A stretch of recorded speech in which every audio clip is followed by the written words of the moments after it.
Hey guys, welcome back to the Kind of an Expert podcast, the only podcast where the guest picks the topic of every single episode.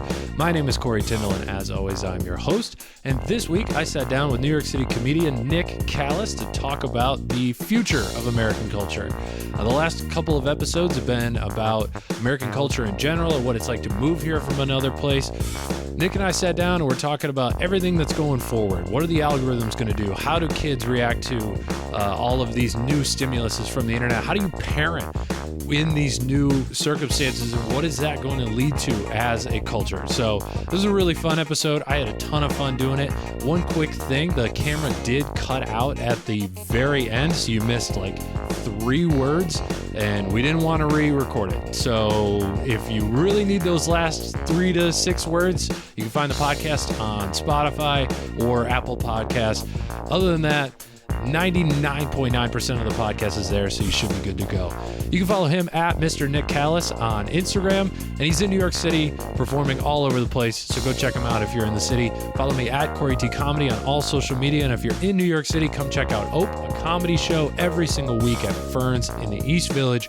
With that, let's get into the episode.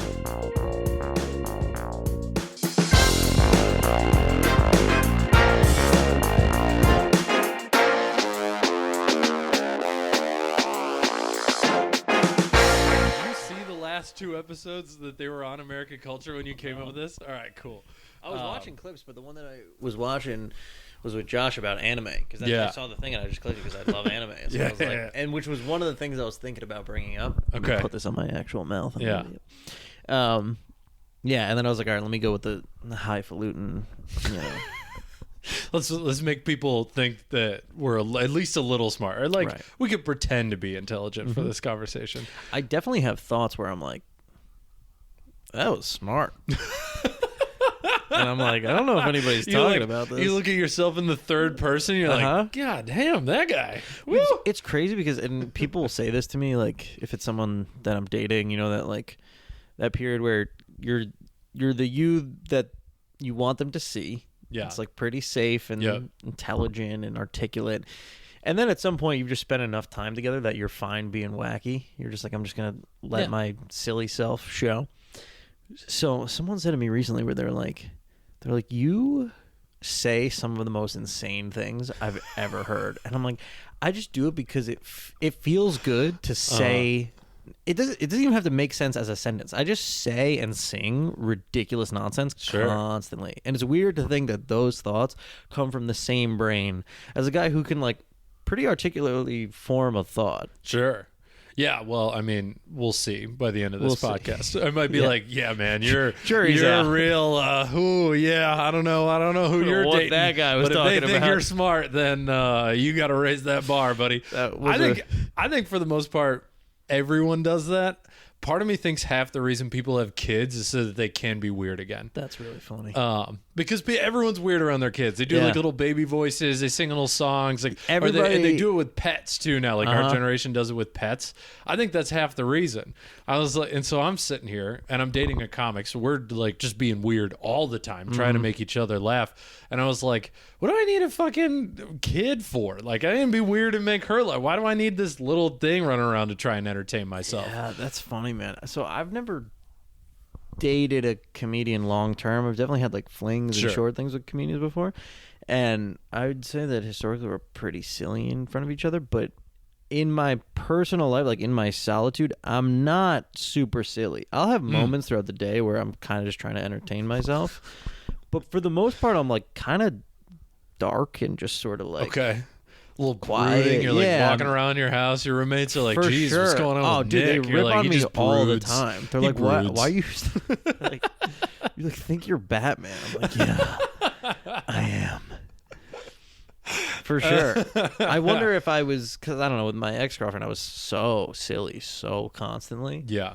I don't know if that would change if I was around someone who, I definitely couldn't date a comedian who I thought was on, even ever, actually. No. Yeah. She could get on just when you find it, and then suddenly you're doing a bit when you weren't trying to. Yes. But someone who has like a comedian personality on its face, I can't do it. Terrible. I can't. I need to be able to have a normal conversation. Yeah. And my type of comedian is like, we're having a normal conversation, and then halfway through, one of us gets blindsided by like a joke where it's like, fuck, I didn't see that coming. All right, can we go back to the normal conversation? Right. Yeah. Okay. Right. And it's, I agree. I can't do that. It is weird in relationships though. Like, I'm assuming if you were always on, she was probably not ever really funny. Like, my theory with relationships is there are emotional vacuums, and I promise this is not a dating or relationship podcast episode, because people who listen to this know that I will talk about that stuff forever. I should have picked that. I was thinking about it. Everybody picks it. I'm starting to veto that one because everyone does it. But real quick, the idea of like emotional vacuums. So if it's like if one person is sad all the time, the other person will feel like they can't be sad because they're taking all the air out of the room. So if one person's being silly all the time, the other person feels like they can't be, and vice versa. If the other person's not being silly, then the first person will turn around and try to be more silly. So there's always this constant level of emotion in the relationship. So I was telling one of my buddies, who was like stressing about a girl that's like not texting him back, and she had kind of given him the green light, like, I really like you and we should move toward a relationship or whatever. So he started like, just kind of messaging her more than he had been, because he felt like, okay, I can be vulnerable and show how I feel or whatever. And then right away she started pulling back, and I was explaining to him, and who knows if this is right or scientifically based, but I've always felt that like a relationship has a particular volume, and if you put 99% affection and physical intimacy, the other person can only put so much. Right. The relationship itself just won't hold enough feelings for both of you. Yep. So especially early on, you do have to be kind of reticent. Yeah. Because if you want to elicit somebody to like, just be more into you, there is a psychology to it of like, there's like a scarcity value thing where you're just like, okay, well, if that person isn't showing me a lot of love, I got to show more. Yeah. Or vice versa. Right. So, there's something to it. Yeah. No, I think it's 100% accurate for a lot of people. The only people I'm thinking of where it wouldn't really work are people that pull away when they feel like someone is pulling away from them. So it's the different anxious attachment style. So like, if you're someone that, I think most people would put in more to like try to get them to come back, but some people would pull away, and that's how you get like both people ghosting each other. That was a maturity thing, which for is me. You kind of, I almost think that that's probably preferable. Like, you can't emotionally overexert yourself. Depends how much you like them, but yeah, it depends on the context of the relationship, right? Because if it's somebody you care about and you're trying to like really, you're dating for 2 years, you don't want that like mutual like, oh shit, I haven't texted them in a week and a half. Your parents are like, you guys still like planning the engagement? You're like, I don't know where she is. Yeah. This is good though, because we're talking about the future of American culture, and I think that is a big thing that's going on with culture right now, and I want your thoughts on it. Is dating culture has completely shifted because of dating apps. In 10 years from now, what does that look like?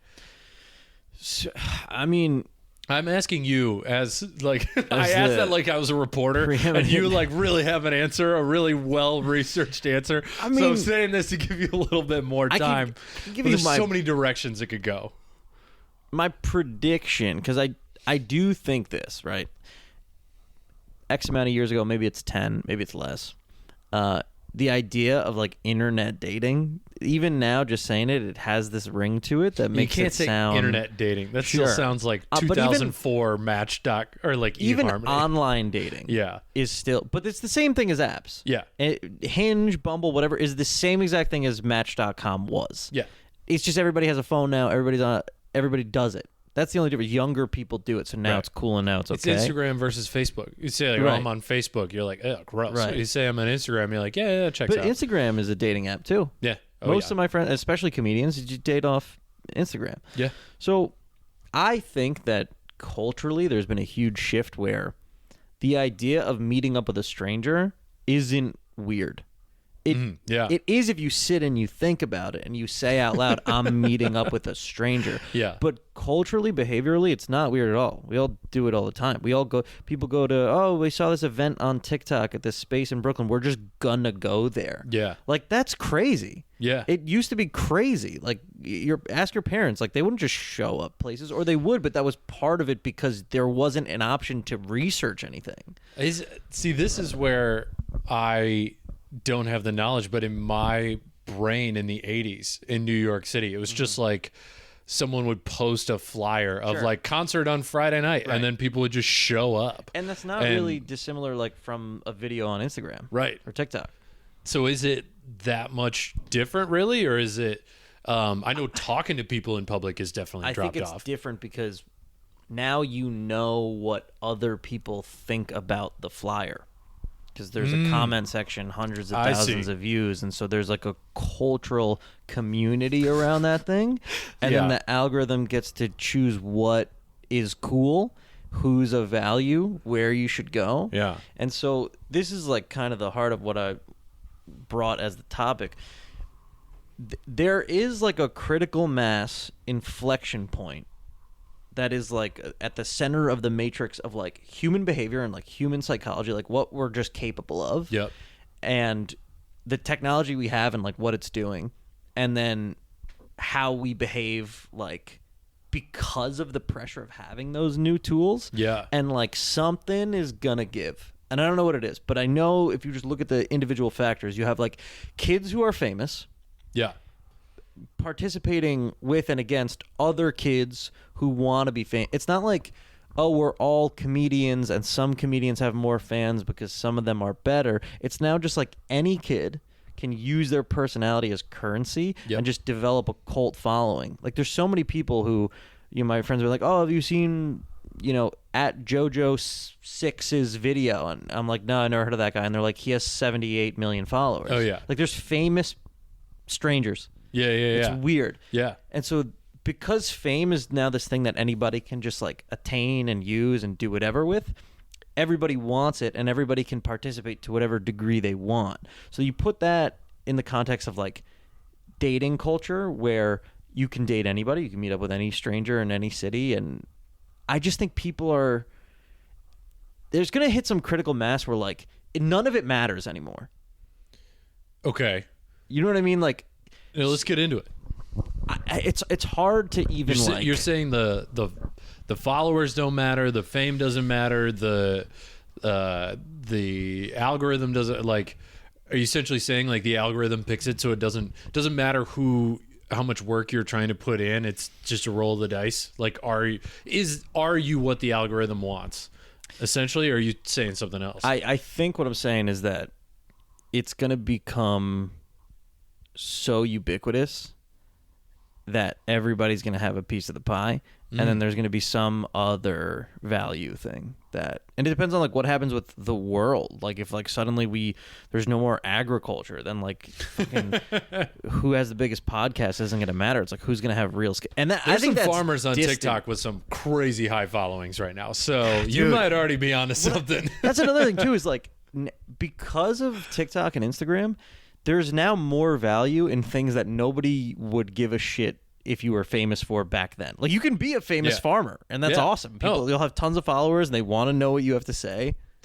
My favorite account on TikTok is a dude that walks around his city and he unclogs sewer drains. That's great. So like when the drain gets like leaves and dirt and shit in it, it doesn't drain the water, and he just walks around with a rake and he clears them out. You see this big puddle of water just go down a drain, and I swear to God, it's just like, it is the video equivalent of someone like scratching your head. It feels so good to just, and I think I spent a lot of time thinking about why I like this so much. I think I just enjoy watching a problem being solved. There's so many problems that I can't solve, and I'm like, this guy found a problem and he fucking solved it, and I love it, and it swirls at the same time. Beautiful. It's my favorite thing. Never would have been famous. Johnny Carson never would have had the drain clogging guy. Totally. There's a thing on the internet now that it's like satisfaction porn. It's like you scroll and then it's like you're waiting for the moment to happen. It could be anything. It could be like someone flips a bottle. It could be, is that me? Man, I'm sorry about that. No, you're good. So I think that's part of what I'm talking about is that like now the person who unclogs drains goes like, I bet people would want to see, like he was just doing that in obscurity and then was like, I bet there's a value to this on the internet, and then puts it out there. And so now like if you follow him, he's as famous to you as like Kevin Hart is to you. Yeah. You know what I mean? And I respect him way more than Kevin Hart. So I just think like that's gotta mean something. That's gotta change something. Like I think everybody is gonna be walking around in a world where like your business card is your Instagram, and like what do you do? Do you do it the best? Do people pay attention and care that you do it? And then it's gonna like equalize. Like, because monetarily, there can be people investing in you because they know eyes are on you, and it doesn't matter what you do. Yeah. So, like, I think, right now it's like rapper, actor, comedian, a handful of other things, model, whatever. But slowly, like, people in the food industry, people who unclogs, it's all just like getting more love. Yeah. You see it like the actual numerically, like people just have attention for the thing that they do. So, like, I just think the mystique around like being Johnny Depp is like people don't care as much anymore. Yeah. Well, it's niche oriented. So I agree with you. I think it was, oh man, I can't remember who said this, but so far it's held up to be true with comedy. Is like back in the old days with Jerry Seinfeld, you got Carson, and there were maybe 25 total comedians on Carson that year. If you were one of them, you're a millionaire. Yeah. Immediately. You do Carson the first time and it's like bam, off on a rocket ship. And it's funny to talk about because we were talking about it before too. It's so much work to be a comedian now. You can't just be a stand-up. You have to do podcasts. You have to do TikToks. You have to do sketches. You have to all this other stuff. But really what it's opened up is a sort of middle class of comedians because now there's thousands of comedians making money, and none of them are making as much money except for Kevin Hart as Jerry Seinfeld did, but it all just evened out. And now everyone's got their different favorite comic. Like people in my day job or like in my normal life would be like, well, who are your favorites? Yeah. And I like niche guys because I'm in the scene. I can tell them all these people that I really like. But then I ask them, and I've never heard of their fucking favorite comedian. Dude, I know every fucking comedian, except crazy. I don't. It turns out I know none of them. I will say this. If someone mentions someone to me, I can usually tell whether or not they do stand-up or how long they've done stand-up or how good they are at it. It goes Joe Rogan and then Tom Segura, and then you realize, nope, it's Kyle Kinane. Kyle Kinane's the best. A girl was telling me, like, she was like, oh, like, Bill Johnson or whatever. And it's some guy who, like, he just does, like, impressions of Italian guys on TikTok. Yeah. Or whatever. And, like, but he's super famous. Yep. And, like, that's her favorite guy to watch. And it just makes you think, like, okay, so there may never be another, like, Kevin Hart type of. We might not have movie stars anymore. We kind of don't really have movie stars anymore. We don't. Stars, but there isn't going to be a thing where you tune in to watch. I saw Anthony Mackie talking about it, and he was like, "Oh, like I play a Marvel character, and that character is famous, but I'm not nearly as famous as that character is." Yeah, and that's kind of happening with everything now because there's enough opportunity with all these streamers for there to be plenty of working actors. But the idea of like a new generation guy that you tune into all his movies no matter what, like Timothée Chalamet, Tom Holland, like these guys, they might be the kind of last generation of like a movie star that could do television, could do music, and is just like a super mighty multi-hyphenate. Yeah. There are a few. There don't need to be. There are a few, but also I could go up to a 65-year-old and be like, Tom Holland, who are they? Sure. And they would have no idea. And that's unthinkable in 1990. But to your point with Anthony Mackie, you said his name and I was like, who is that guy? And then he's Falcon. Oh yeah, fucking Falcon guy. I've seen him and that's what movies have become is I don't know anyone's name, but I see him on the trailer. I'm like, oh, I love that guy. It's almost like the reverse director. Yeah. Where it's like David Fincher, if I see that name, I'm like, all right, I'm seeing that movie. Right. Like, hands down. I have no idea what he looks like. I run at him. He could be my next door fucking neighbor. I have no idea he's fucking David Fincher. But with an actor, it's the exact opposite. Yeah. I would run into Anthony Mackie and be like, oh, that's Falcon guy. Right. And that's just it. I guess my point is that I think that it's good. Like, I think it's becoming like more egalitarian, right? Because everybody can have a piece of the pie. Mm-hmm. Possibly, and there isn't like, you know, your like royalty celebrities that just get their names become synonymous with like movie star, right? Like Brad Pitt's name just means movie star, right? I mean, you hear that if someone is trying to say that somebody's good, how he's not Brad Pitt, you know what I mean? Like, yeah. I don't know if that will happen. Well, I think famous is now its own job.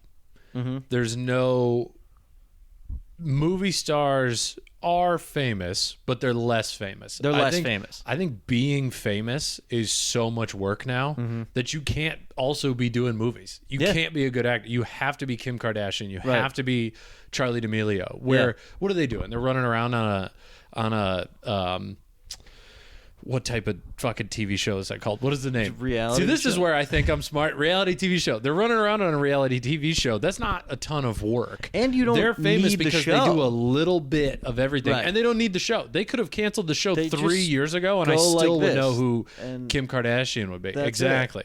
And that's what I'm. So, like, I think you're right, and I think it's a good thing. But I also think fame is now its own career. Right. And you started out very young on TikTok, and then you have to become this child famous person that becomes like a real famous person. But if you want to do movies, I mean, that's a career now. You're not going to be super famous anymore. You can't really become a movie star by acting. Elaborate on that. I don't know a ton about acting. You're not going to book your way up the ladder starting by doing like a Chicago MD episode and then you get another. Right. Like, fair. You'll work, but you're not going to become a movie star if nobody already knows who you are a little bit. Yeah. Like, that's why the benefit of being a stand-up is that, like, you can self-generate and, like, you can create opportunities for people to see you do your thing. Yeah. But, like, actors, I have so many actor friends who are just, like, they just live and die by the script they're handed, and if like someone wants them specifically for something for often really arbitrary reason, it's tough for them. But also I think like because fame now is this like you can just pick up your phone and become it. Yeah. I think that like, oh man, here am I losing my thought. Fuck. Oh, here's what I was gonna say.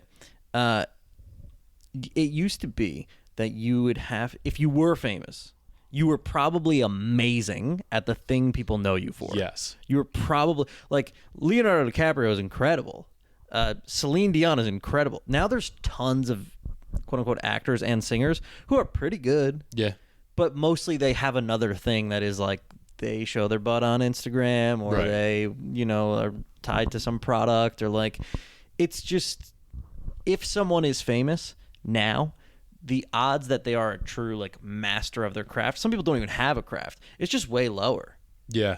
It's just way lower because I think we're just so obsessed with like seeing into people's lives. So we'll just watch them on Instagram, even if there's nothing really incredible about it. I mean, I have friends that just do dances on TikTok that are like, you know, like hundreds of thousands of followers. Yeah. And it's not even really like, you can't, what are the people going to do? You know, buy a ticket to watch them dance? Like, it's, no. And I don't think it's inherently a bad thing. Like, if it brings people joy. I think what we're going to find out in the next few years is that that most people do not get joy off social media, but the people who get the least amount of joy are the ones with the most followers. I think that's going to become pretty apparent in 5 to 10 years down the road. Shit, I was just listening to a podcast episode with Chris DiStefano, who's not even famous. Like, he's huge for comedians, but if I went up to my dad, he would have no idea who Chris DiStefano was. And I've showed him his clip. Like, that's kind of what I mean, though. Like, I don't think there will be people like that anymore. Like, my mom will never learn who those comedians are. Right. No, I 100% agree, but he was just talking about how he has quit social media. He's gotten to the point where he's hired someone to do his social media for him, and he's completely off of it because there are so many good or bad comments. Mm-hmm. Both of them. It was just given his ego whiplash. Yeah. He's like, I can't do it anymore. I think that's his fault, honestly. I think because here's what I'll say. I don't.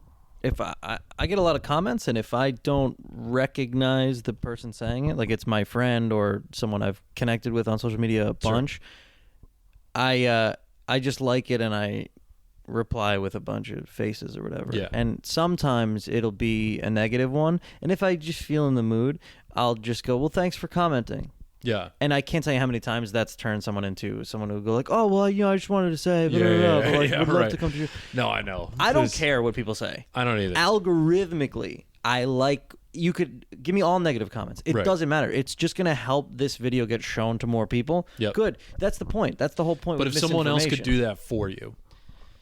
As far as my time is concerned, absolutely. That's what I'm saying. But looking at them doesn't bother me because I know, why would some guy in Tennessee who got bullied by a dude who looked like me care to leave a compliment on a stranger's video? I also think if you're commenting on anything on the internet, there's something wrong with you. Yeah. I never do that. I think that's crazy. Yeah. What? I 100% agree. Do you think you don't care? And this is a legitimate question, because you honestly don't care, or because you're just so jaded to it? Because my big theory for the next 10 years is that we are going to be the most jaded generation ever, where it's millennials are just like, you can't fucking hurt me. We've been through everything. All right, fine, we're doing this again. Bring it on. Like, I don't even give a shit anymore. Another school shooting, who gives a fuck? Yeah, and it's sad, but it's all, what are you going to do? I don't even think. And I think comments fit into that. I think I don't care because I'm jaded. I've seen so many rude comments that I'm like, fuck them. Who cares? So, all right, so I'll answer your first question is, for me, I used to super care, and and a comment could actually leave me like feeling sick in my gut for like a couple hours if they said the right thing, something I think or agree with. Healthy, critical, constructive feedback is just devastating. Where they're right, like it's mean, but they're right. Right, but they know. Brutal.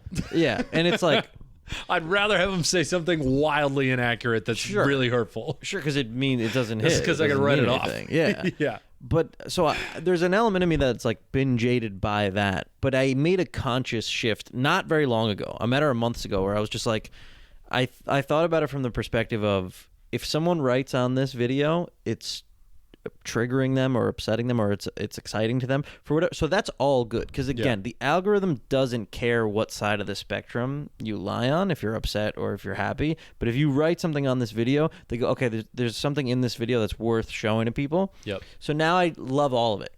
It could be the meanest thing in the world. I don't even read them anymore. Yeah. I just like it, and I do some emojis and I go.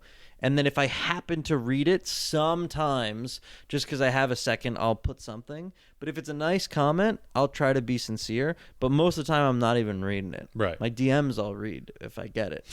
You hear that, everyone? If you have anything mean to say, fucking DM him. Send it to me directly. He's not going to see the comments. Which I'll also get. And then I read those, and I'm just entertained that somebody sent me somebody sent me paragraphs, very specific what we're talking about, a breakdown of me and my act, and it was as if they'd worked in comedy for 25 years. Jesus. There was enough in there where I was like, okay, this person's insane, but by and large it was like it was a healthy critique of me. And I read it and I was like, that's cool that somebody put this to paper for me. Wow. Were they what was their tone? Were they trying to help? They were like, yeah, hey, man, they were, but it was psychopathic. It was like, hey, it opened on something like, I just want you to know that, like, I really do think you could be one of the biggest comedians, but here's what you have to do, and listen to me. I know my shit. Okay. And then shat on me for like 3 paragraphs, and then at the end, like, I don't know, man, just like listen, just like so intimate with the straight, like so weird. Yeah. So I think I just liked it and whatever. Yeah. See that, I'm like, okay, like someone put in the time and effort, and I can appreciate that. My comment on my video was good joke. I just wish he performed it better. And I was like, oh, God damn it. Yeah. That'll get yeah, me too, buddy. Yeah. We're in the same boat. Oh, it's just devastating. So short. But it's like, Show's why? so sweet. Where like all the ones my other videos are like, this guy's a fucking idiot. And I'm like, all right. The thought is like not worth being shared. Because then what do you do as the guy who wrote that? He waits around for other people to agree, or he waits for you to respond. Like, what's the point? He's waiting of for saying people that? to like it and get some everybody attention. thinks their opinion's worth hearing. Yeah. And I don't even think mine is. That's why I wouldn't comment on somebody else's thing. Right. It's my friend. No, I'll go like that. If I'm commenting, it's a joke. Yeah. I'm trying to be funny. So what do you think the future of the algorithms are? Do you think this is kind of we're stuck with it? Like 10, 20 years, it's always going to be around engagement? Or do you think that we sort of have a shift? Like, for instance, if we move away from ad-based revenue to subscription-based, where there's no ads on Facebook anymore, but everyone pays $30 a month to be on Instagram.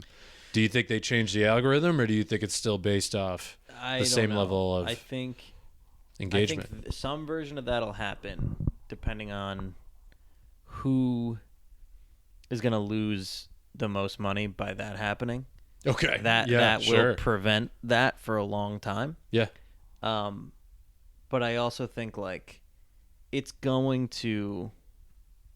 implode at some point. Yeah.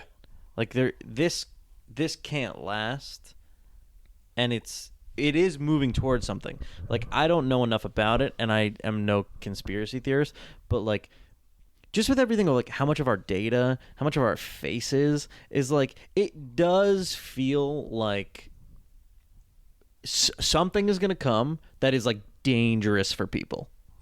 Because we now have like fully digitized selves that exist on these platforms with all of our information, all of our habits. I mean, dude, like I was talking to a girl who's like, I had one conversation with you about stand-up, and now in my feed, I just see advertisements for stand-up comedy shows. Like, and that's the most minuscule amount of that. I mean, I get products sent to my phone every single day that I like, whispered to my roommate that we need. Yeah. It's like, this is going somewhere. Yeah, I mean, a lot of people would argue that it's already harmful. I mean, ads are annoying, and really, what probably happened is your roommate Googled what you'd said to him about, and then they tracked your Wi-Fi, so everything that was also on your Wi-Fi is now getting ads for what he Googled because it knows you're all connected. Shit like that. However it happens. You're right. But I think the idea that it's not that big of a deal, which I agree, is the greatest trick the devil ever pulled, right? Like, that's part of, we're just all accepting it. Yeah. And like allowing it to just like infiltrate our daily lives and our behavior.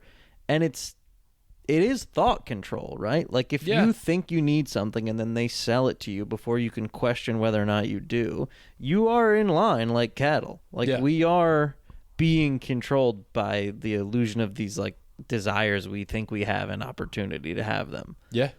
I mean, so the TikTok controversy, that is the reason that I don't know why nobody is bringing this up in Congress, but that to me is the reason why TikTok should be either spun off or banned if the CCP, and I love TikTok. I'm on it all the time. I got a bunch of followers.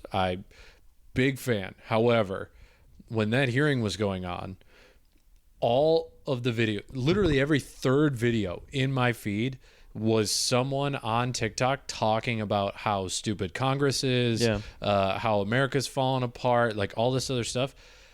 And TikTok was paying them to say that. Right. That is propaganda. That is 100%. Literally the definition of propaganda. Yeah. And that is what TikTok it normally isn't. Most of the videos are not on there, but when things like this happen, for instance, if China invades Taiwan and then my entire feed is all a bunch of people talking about why that's actually good for Taiwan, and then suddenly you've got 150 million Americans, literally half the country, seeing all these videos about why it's good that Taiwan's being attacked, That is Chinese propaganda. 100%. And they will do that. They should do that. That is the greatest military advantage that has ever happened in the history of the world. Totally. And I don't know why Congress isn't bringing this up. They're like, oh, they have your data. It's like, I don't give a fuck about my data. Right. Everyone has my data. Data is worthless. That's another one of my theories. Data is worthless. Everybody's got everybody's data at this point. It's like, why are people making money off this? Like, here, you can have it. If you don't show me any ads, you can have all my data. Every single second, you can have all of it. And fame is the bait for that, right? Because if they put clips from animated television shows that kids love, if they put funny sketch comedy, if they put your favorite scene from your favorite movie, if they put rapper's best verse and a pop star singing a song in concert, all on this app, and then every 10th video, there's some piece of quote-unquote propaganda, that is more than enough. It's directly to your phone. More than enough. Every single day. Because people will rabbit hole. And they you have want a rabbit hole. incentive to get on the fucking app as much as possible. So that's what I mean. Like, it's going somewhere. There's going to be some data war, some tech war. Like, it just has to go that way. And, you know, there's a part of me that's like, oh, no, what am I going to do as a comedian if there's no more TikTok? We always find the next thing. It doesn't matter. Yeah. But this is why I think, like, craft is really important. Because if you start talking about how a lot of comedians now aren't as good as they used to be, you sound like an old man, like an old hip-hop head, and everybody writes you off. But craft is, like, the only thing that can really save us from pointless fame, because everybody wants to know what everybody else is doing in their apartment. So you don't need to be good at anything to have people interested in what you're doing. But if you are really good at something, then there's like an additional value to people paying attention to you, which is why it took me so long to start putting out daily content, because I hated the idea of like content. It used to be that you would work on a sculpture for a really long time, and then it was done and ready. Then you show it to people, and then they go, "Oh, we're not watching a culmination of the moments that this guy spent. The thing is greater than the sum of its parts. We're looking at something else now." But that's gone. Now it's just like, follow me on Instagram. Yeah, right. Next, okay, so this is a video podcast. I think the next step is going to be me videoing, me setting up this video podcast. I've seen it. And then I'll just have to live stream my entire life. Yeah. And it's all just so everyone can see how I got to this point of doing this podcast. Dude, there are podcasts that are an interview with a porn star and then it becomes porn. Yeah. I mean, we have dissected the why do people want to know what? Yeah, I mean that's got to be the OnlyFansification of porn, because people aren't on OnlyFans for the porn. Porn is for the porn. OnlyFans is so you can pretend you're in a relationship with that girl, and I know that because I am on OnlyFans. No, I have friends that are, and I've like read the messages. So I was like, these people are in love with you. Yeah, like they are legitimately in love with you. And that's what I mean. We found tech to monetize that unhealthy habit in us, that is to like want somebody that we can't have and find a way to facilitate having an obsession with them. Oh, it just costs $7. Now you don't have to privately have feelings about that person. You can fucking subscribe. You message them $8 a month, respond, and they'll accept your money to feed your illness that is this asymmetrical relationship. Yeah. Like we're just facilitating anything that we could have an illness for. Yeah. I mean, so this is I think this kind of goes in line with how I feel about gambling being legalized.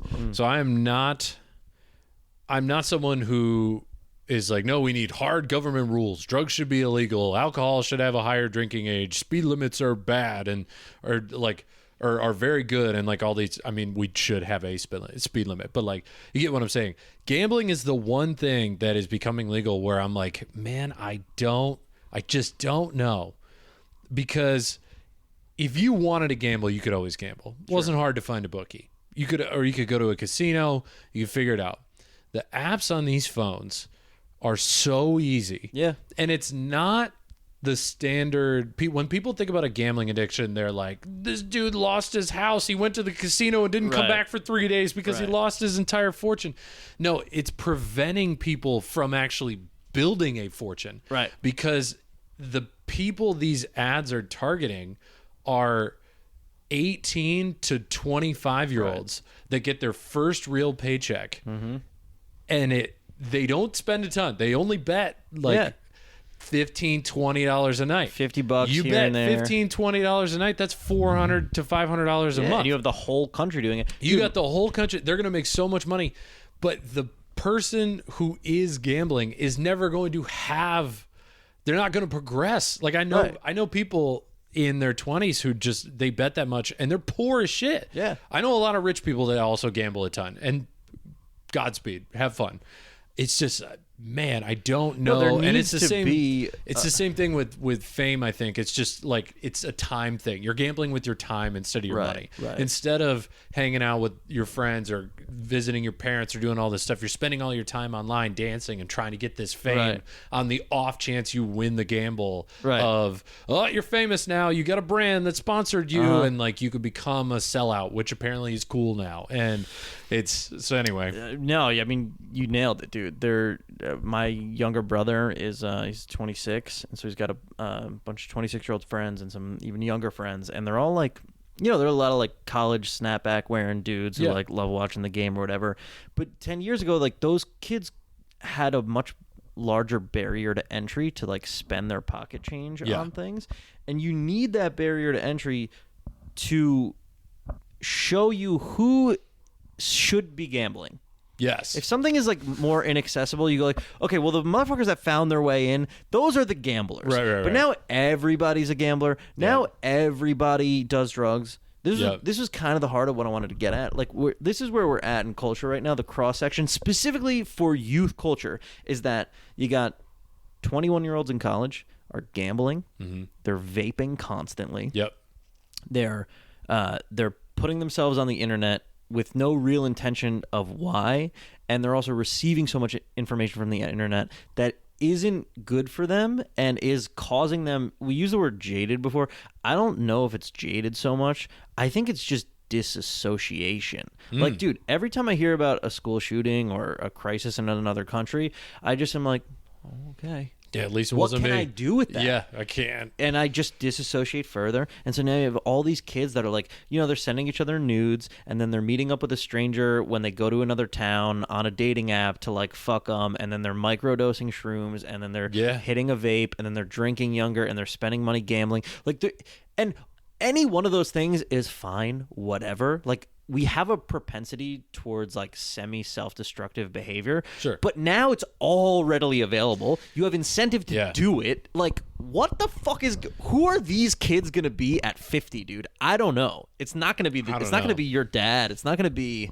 Well, so one of the interesting things is alcohol and drug use with kids has actually gone down, but it's not because they're not doing it when they go out. It's they're just going out way less. They're sitting at home, and maybe they're smoking weed, but there's no social partying anymore. Right. I shouldn't say none. Significantly less. But what it's doing is there's I think Jonathan Haidt, who's like a big psychology professor at NYU, was talking about this on his podcast. Kids are dying more from suicide than they ever have before. Suicide passed cars as the most common rate of death, because before, like in the 80s, kids would drive drunk and they'd drive home and they'd kill themselves. Now it is deaths of despair is what they call it. Right. And drug use is way down, but kids are dying at the same rate. And it's because they are killing themselves with the internet. I mean, it sounds fucked up to say, but driving drunk and going out and partying, dying that way, is saving you from the much worse death, which is killing yourself. You hear that, kids? Fucking get out there, drive into a tree. I mean, go have fun. Yeah. And if you die, just know that you would have died sooner at home playing Fortnite. Yeah. I mean, then we can get into parenting. I mean, that is part of it. I think a lot of kids are they grow up anxious now. Yeah. I don't know if it's the same thing. I've watched it happen with like pets. You ever meet someone where they're super anxious and then you meet their pet, their dog or their cat, and their dog is also freaking out as much? It's like, yeah, because the dog's fucking mom is freaking out about everything, and the dad yells a lot, so the dog barks a lot, and that makes sense. And people do that with their kids. And the fact that our generation, our parents are so worried about everything, has made their kids worried about everything. I've got friends who had the most anxious parents ever, and they're really anxious. Yeah. And you could argue that it's nature. Like they were born that way because of. I mean, you're gonna have like a predisposition. It's probably both, right? It's probably both. I would wager that it's more the nurture. Yeah, I mean, because you don't even have to be my parent for me to feel anxious spending ample amount of time with someone who's anxious and then feel worse. Yeah. We just reflect each other that way. Yeah. Yeah. So I don't know what to do. What do we do? Let's brainstorm. As far as I know you've thought about it. As far as parenting go, I think about it a lot now because I have a 2-year-old niece, and this isn't the gambling brother. No. Oh, thank God. No. However, no, I mean they're like DraftKings do. They're big sports fans, so they'll whatever. Yeah. But I think about my niece, and I talk about it on stage a little bit, where like it's just normal. I was at a family barbecue, and another like younger cousin of mine, she's like 10 years old. She like looked me up on TikTok in front of me, and oh boy. She followed me, and there's definitely jokes on there that I don't want her seeing or whatever. But you just posted an abortion joke today. Yeah, literally. Like, good joke. Thanks, man. But 10-year-old, I don't know. That's a lot, dude. So, but she said in front of me, she went, "Oh wow, you have a lot of followers. Follow me back." And I was like, no.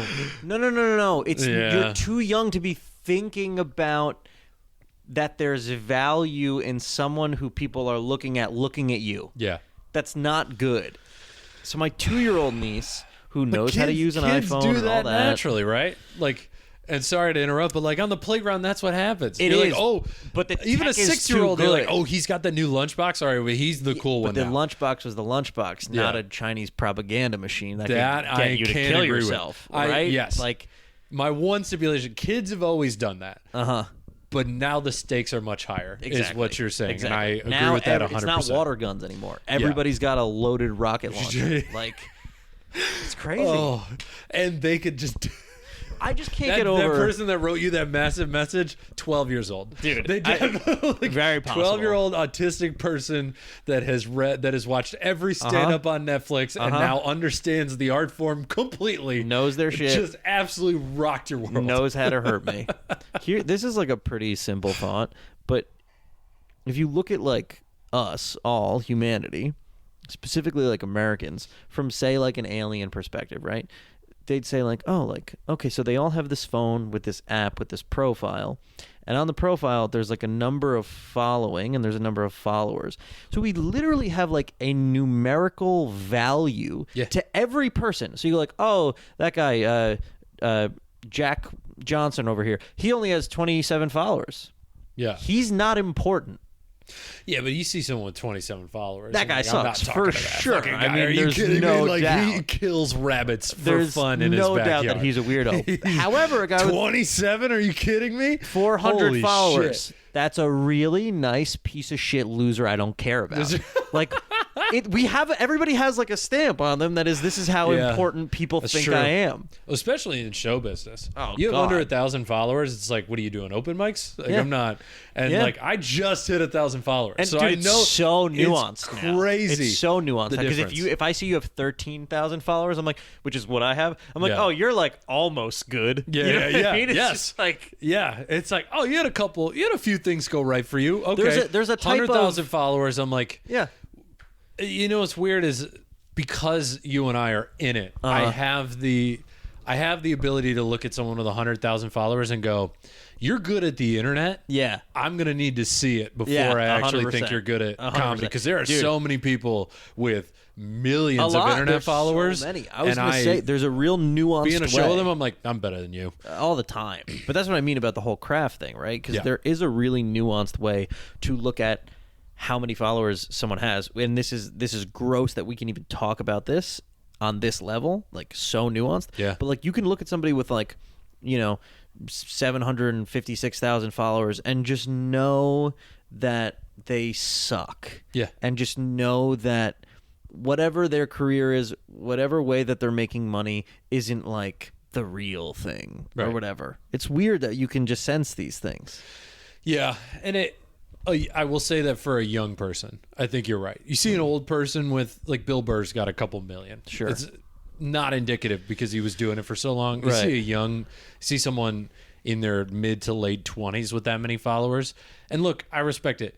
I can't get that many followers online. Like, it's a shitload of work to get them. It's a ton of commenting. You have to tailor your art form exactly to how the algorithm wants it to be, and it doesn't work in a room full of actual people for the most part.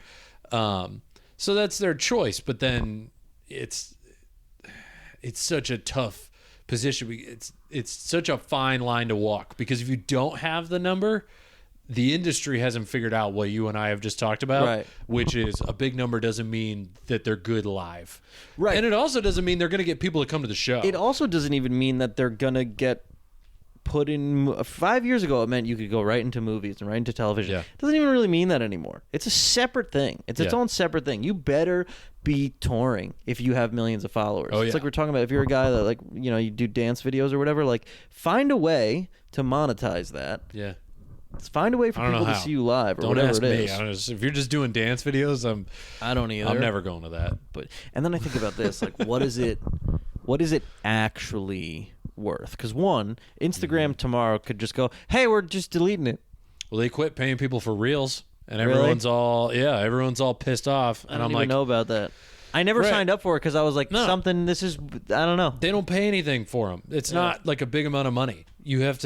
They're giving you like $10 a day for it was like $10 for every 100K views or something. So if you get a million views every single day, you can make $100 per day. Handcuff me to my desk, why don't you? Yeah. I'd rather not have to give a shit about this at all. Yeah.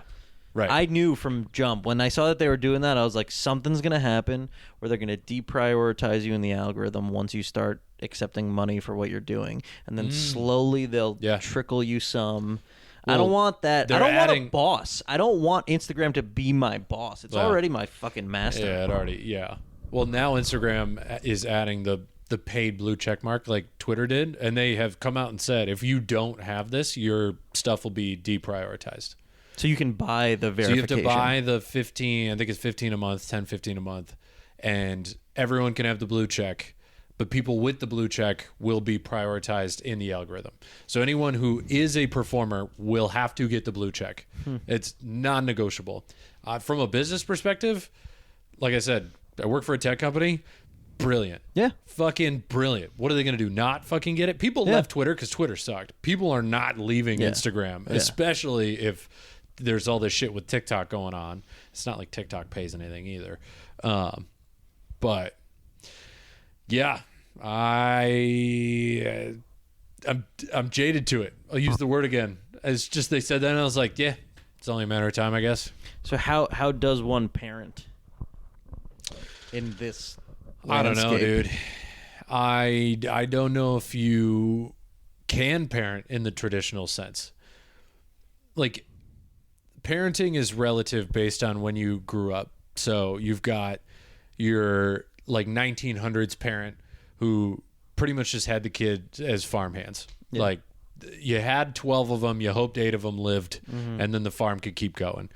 And then you've got like our parents' generation, which was our parents' parents, which is pretty much latchkey kids. Like, they were off the farm, but they didn't really get parented. And then you've got our parents, where it's like a little more attached and they were a little more involved, but not generally helicopter parents. Like, they still respected the teacher. Like, if a teacher at parent-teacher conferences told my parents I was being a fucking idiot, my parents believed the teacher. Yeah. Where now you've got the helicopter parent who's just like trying to be friends with their kid. And I think it comes from the parent is just as scared of everything as the kid, that they're like, it's just you and me, buddy. We got to get through this together. And it's like, no. The parent, the kid isn't supposed to parent the parent. Right. Which I think is what's happening, is the kid is comforting the parents. And I don't know, like, things have to get better. Well, there's also I don't know what to do. The next generation is the parents of nobody, because they're just not, they don't have kids. I'm not having kids. Yeah. Well, I don't know. I'm not ruling it out. I have no immediate plans. But it's crazy that we're even saying that, because if we were one generation back, it would be, you're just not a man. My dad was younger than I was when I was born. Oh, dude, my mom she got married at 19 and then started having kids probably a few years later. So, like, she's already just completely dominated my timeline as far as, like, being a parent. Yeah. Yeah. I mean, I guess where we can end on this is, like, what is going to make people happy? Because I think what's going to make people successful, what's going to make people famous, what's going to make people rich is all going to be very different than what makes people happy. And I don't think it used to be that way. I think it used to be if you had money and you had your health and you were famous, you were happy. But now there's just so much bullshit that goes along with being rich, with being famous, with being successful, where it's the amount of work you put in. And I just don't like, how do people be happy going forward? I said this to someone recently. I think that you got to start by being curious, because curiosity leads to interest, and then interest leads to passion, and then passion leads to identity. And if you can follow that and you find out who you are and what you can contribute that's valuable to the world around you, but also to you. Like, I feel extremely lucky. I knew what I wanted to do by the time I was 16, and I never looked back. And I did all the things that interested me and that I was curious about, and it makes me super happy. And it's detached from, like, whether or not I become famous or am rich or something like that. There's a part of it that I just feel good about myself if I make something that I think people will enjoy. And then there's the other element of it all, which is the fame and the but that's all a potential payout. So in my mind, I'm like, all right, well, if I follow my bliss and I make it good and it's something I'm proud of, I'll probably be able to deal with the bullshit of not getting paid what I'm worth for a very long time. And so far, that's been true. Okay. That's great. That's hard to do. Yeah. It really is. Most people don't have any fucking clue what they want from themselves. Yeah. Or even if they do, the amount of bullshit it takes to get to that point is so draining on them. Like, I think about, like, former NFL players. We'll talk about, like, yep, fucking love football until I was 23 and made it into the NFL, and that was always my dream, and I hit my dream, and for the entire time I played in the NFL, I fucking hated football. Yeah. Like, I hated it. I turned my passion into my job, and it became not fun. It's a real thing. And it's my only theory is that you have to find happiness in the day to day.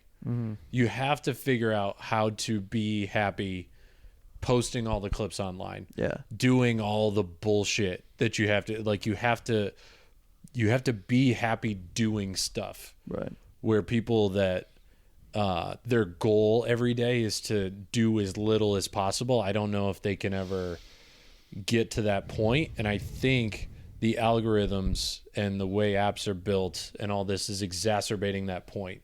To people are waking up and going, okay, I'm going to do as much as I absolutely have to before I can watch Netflix for the rest of the day, or watch TikTok for the rest of the day. And then they're miserable while they're doing the thing. Yeah. Because it's in the way of doing that. And I don't know if, I'm hoping that the generations that grow up with this figure that out and they realize that it's not a good idea. I think we have to just hand them down as much information about what the dangers of these things are, because I will say young people now are extremely good at internalizing and activating new information. Yeah. Like, you see it with Twitter and with the internet, and I mean, there's so many movements, and, like, you know, some of it is hollow, but young people are smarter by way of the accessibility of information. Oh shit. Camera just turned off. All right, there we go. I guess we're done. Yeah, I'll throw in the intro that Cool. like last line, but I liked what you said. I think it was a good spot to end anyway. So, Nick, thank you for doing this. Where can people find you? You can find me. Yeah, it's so ironic now to be Everywhere, like, okay, yeah. please Like and subscribe, everybody. Yeah, Come on, we gotta preach the gospel. Oh God. But I'm at Mr. Nick funny. Callas. It's just Mr. Nick Callas on Instagram, on TikTok, on all those, YouTube. Yeah, hit me up. Come to a show. Check it out. Good shit. Follow me at Corey T Comedy on all social media. And if you're in New York City, come to a comedy show at Ferns every single week. Nick's done it before. This is an amazing show. I meant to say this to you before. It's such a fun show. It really is. I feel so lucky that we got that space. Like I'm very happy you said that. Nice, man. I'll take the compliment. So, as always, if you are in New York City and you listen to this podcast and you want to come to the show and see Nick, send me a DM on Instagram and we'll get him on the show that you're coming to. Oh, cool. Let's do this again sometime. Please.